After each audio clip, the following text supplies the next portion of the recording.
Перемирие сорвано, Иран наносит удары по Израилю, Тегеран должен тоже гореть, заявление сторон и США, авиация поднята по тревоге, закрытое небо.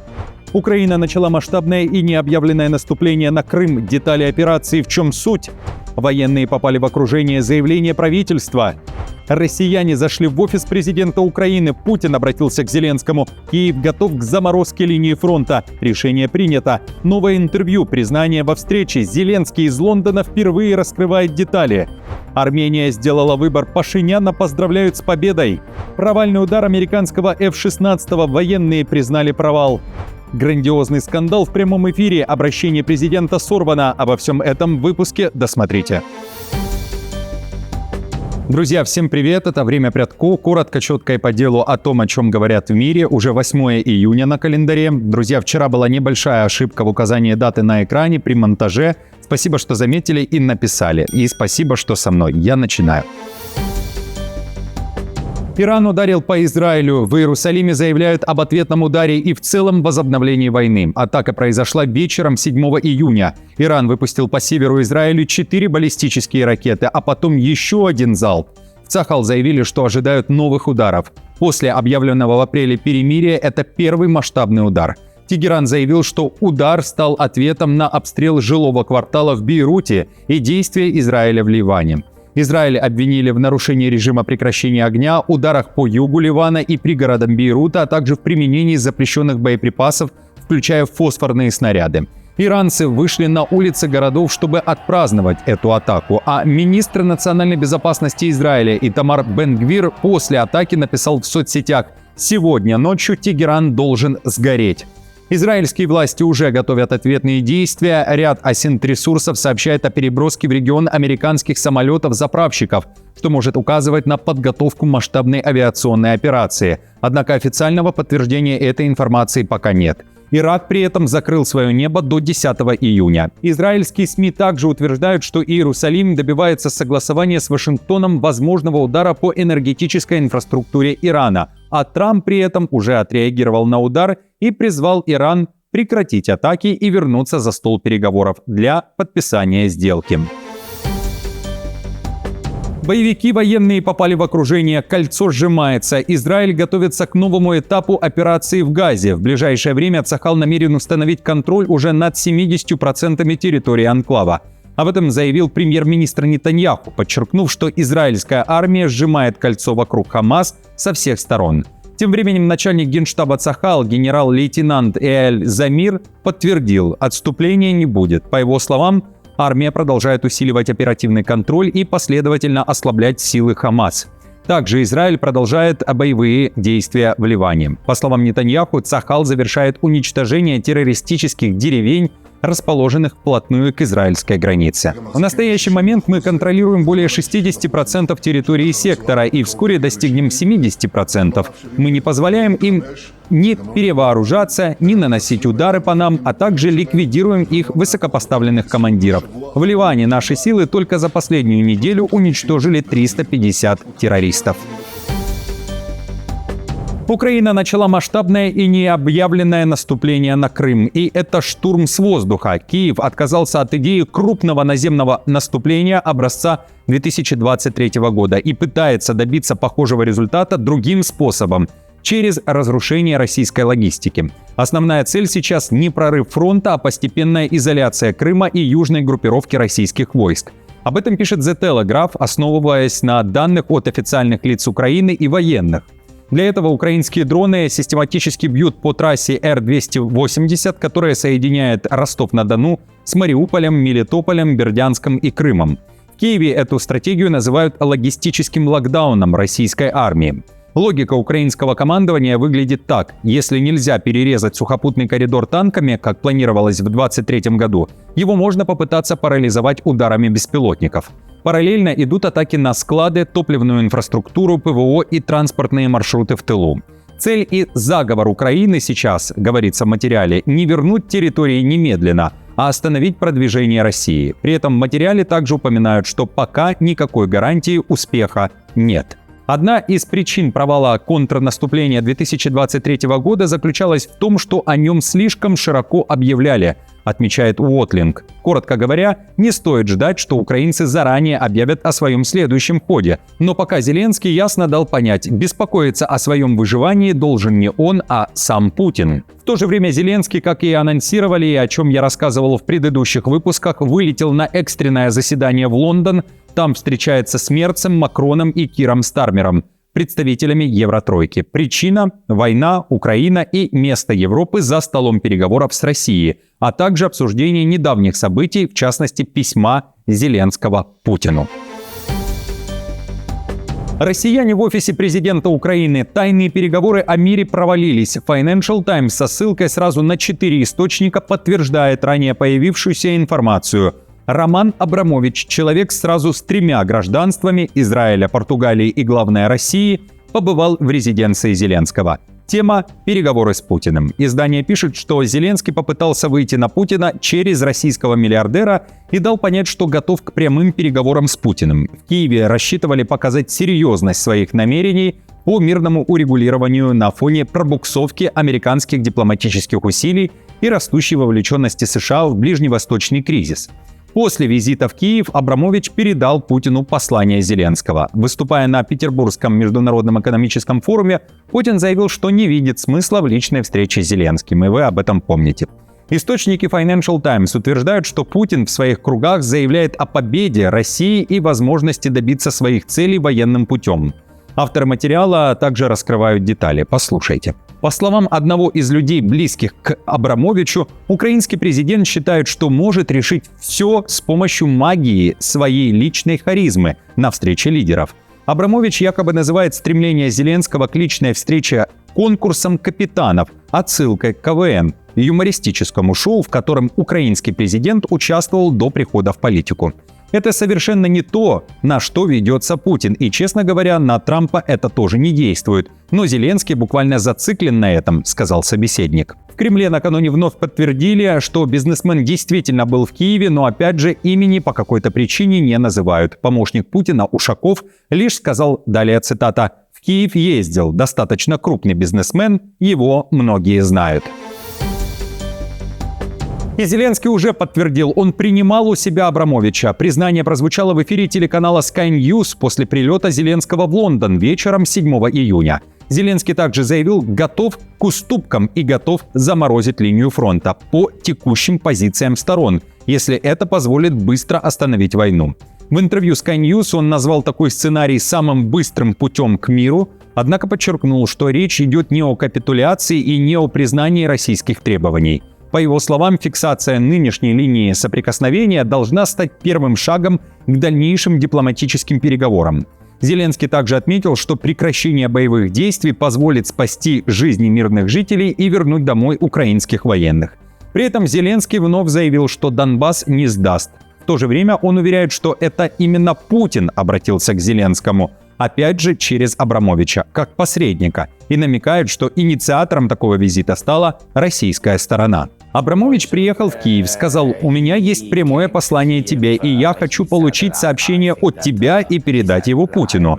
Но он сказал, что это должно быть тихо, без каких-либо публичных заявлений. Я сказал, «Смотри, это твой выбор. Окей, для нас не важно, публично или не публично, но с Россией это всегда происходит таким образом. Если они говорят, что это должно быть между нами, значит, завтра об этом узнают не только мы. И это уже не секрет. Он приехал и хотел передать мне сообщение, что они готовы, что они хотят понять, к чему мы готовы. С Путиным нужно разговаривать. Президент Финляндии Стуб призвал Европу к прямому диалогу с Кремлем. В интервью немецкой газете Die Zeit он заявил, что инициатива переговоров должна исходить от Евросоюза.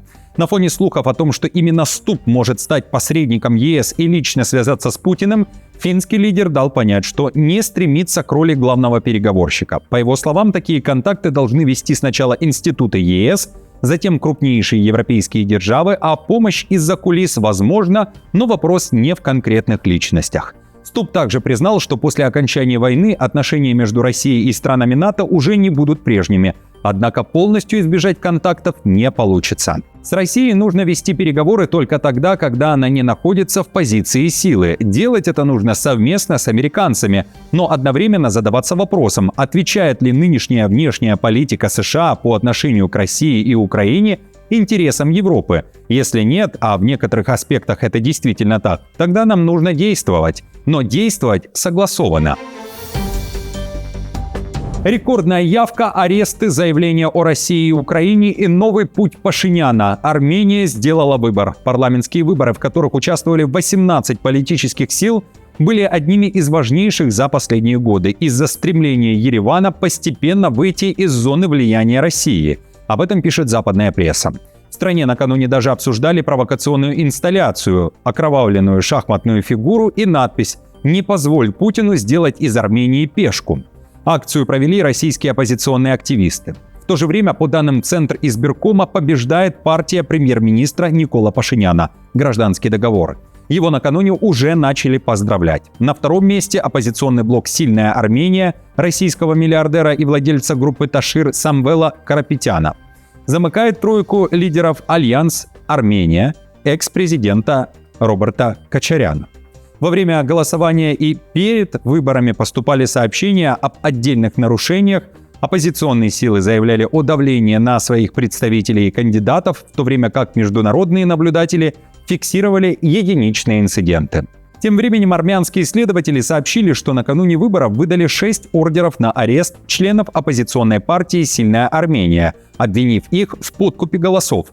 Центральная избирательная комиссия страны подтвердила, что партия может участвовать в выборах после того, как представитель другой оппозиционной партии «Республика» пытался добиться ее исключения на основании обвинений в коррупции. Провальный удар F-16 сил США. Спецоперация пошла не по плану. Военные признали жесткий провал. Большой скандал в США. Американские войска раскрывают детали. Одна из самых громких операций против предполагаемого НЛО завершилась унизительной ошибкой. В феврале 2023 года над озером Гурон истребитель F-16 получил приказ уничтожить неопознанный объект, который рассматривался как потенциальная угроза воздушному пространству США.